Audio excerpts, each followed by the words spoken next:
Hello and welcome to my kitchen. My name is Sherry and today we're going to be taking one of my favorite sandwiches and we're going to turn it into a dip. So we're going to make a Reuben dip, but before we get started, let me just say, if you like food and you like fun, you are in the right spot. Go ahead and hit that subscribe button and also hit the notification bell so that you don't miss anything. So yesterday we did a really good queso dip and I also made some little shamrock chips that are super cute to go along with it. And I had some of these that were left over and I thought, what a better way to use them up than make a Reuben dip. And I had gotten a couple of corned beefs while they were on sale the other day because they're a really good price right now. And I knew I wanted to take one and make several different recipes out of it. And that way I could show you guys just what you can do with leftover corned beef after St. Pat's Day. So again, one of these recipes is going to be a Reuben dip. Now I've got a corned beef brisket here and I'm going to be doing this in my pressure cooker. And mine is about 2.5 pounds, I believe. So we're going to need to cook this on high for about probably 45 minutes in here. So if you have an Instant Pot, you can do the same thing. This is our Pampered Chef pressure cooker. So I'm actually just going to put it on the preset for the beef setting, I think. All right, so I'm going to put my seasoning in here. And of course, you can make your own corned beef, but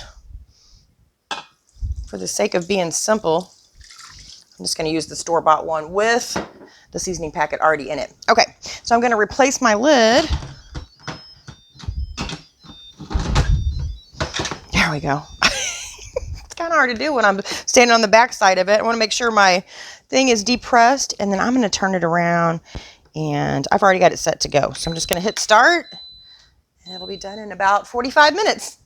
Okay, so our timer just went off on our quick cooker, and if you're not familiar with pressure cookers, there's two ways that you can release the pressure, and the first one is a manual release where you just push the button and the steam comes out. The other one is a natural release where after about 15 or 20 minutes, naturally the pressure is going to come out of here. So I just let it do a natural release, and it's ready to open now, and there is our corned beef. So it is pretty hot. I'm going to take out our corned beef, and I am going to put it on my cutting board. I'm probably going to let it cool just a little bit, and then I'll cut it, and I'll need about maybe 1.5 cups, I think, for our dip. So once I've got that done, then I'll come back and I'll show you how to make the dip. All right, so I've got my corned beef all chopped up and ready to go along with the rest of the ingredients for my Reuben dip. And the first thing I'm going to start with is 8 ounces of cream cheese. And to this, we're going to add probably about half of this corned beef. So about 1.5 cups. This is 4 cups. I had it 3/4 of the way full, so I'm going to say there's 3 cups, so about half of this. I got another recipe I'm going to use the rest of this with. And then I've got 1.5 cups of shredded Swiss cheese, and I'm just going to use about half of that as well. So 3/4 cup of Swiss cheese in here. And then I've got 1/2 cup of sour cream. This is sauerkraut, not sour cream. I was looking at this, but we need 1/2 cup of each. So 1/2 cup of sour cream, 1/2 cup of sauerkraut, and I drained the sauerkraut also. And then 1/4 cup of Thousand Island dressing. And then we're just going to mix all of this together. All right, this is looking good. So the other thing I forgot to mention, the oven is set to 425 degrees. So I had that preheating, and I'm just going to transfer this over to my bowl. I'm thinking I should have used a smaller bowl, but it'll be okay. So we'll just smooth it out in here. I'll just transfer it to a smaller bowl before I photograph it. I don't think this will be so pretty. Looks like I don't have very much in here. All right, so I got that smoothed out, and then I'm going to take the rest of our cheese and we're going to put it on top.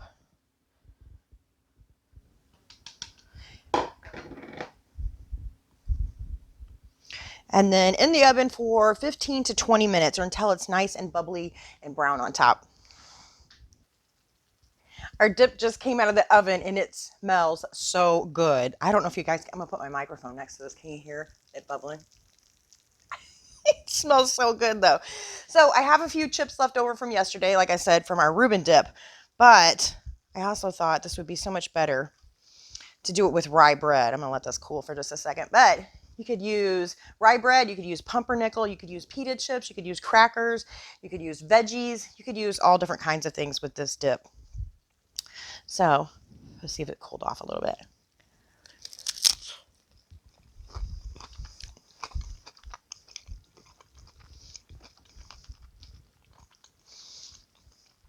going to take the whole thing to my bedroom. Sit and watch TV and just eat this. This is so good. And you know what? I probably can't keep this all to myself. If I tell the rest of the family there's sauerkraut in here, they're going to run for the hills. So, oh, I got so excited about trying this. I forgot. We're going to take a couple of tablespoons of parsley and put it right over the top. Then it's really pretty when we serve it, but I'm more concerned with eating it. So, so good. It's cheesy, salty from the corned beef. It really does taste like a Reuben sandwich, but I think it's going to taste more so when I take some of this rye bread. You guys know I love to make or buy the bread whenever they have the oops, I baked too much rack at Walmart.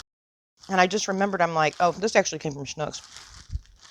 I remembered I had some rye bread in there, but I think I want to toast it up before I try it with the dip. Anyway, I thank you all so much for watching. I will see you next time. Bye.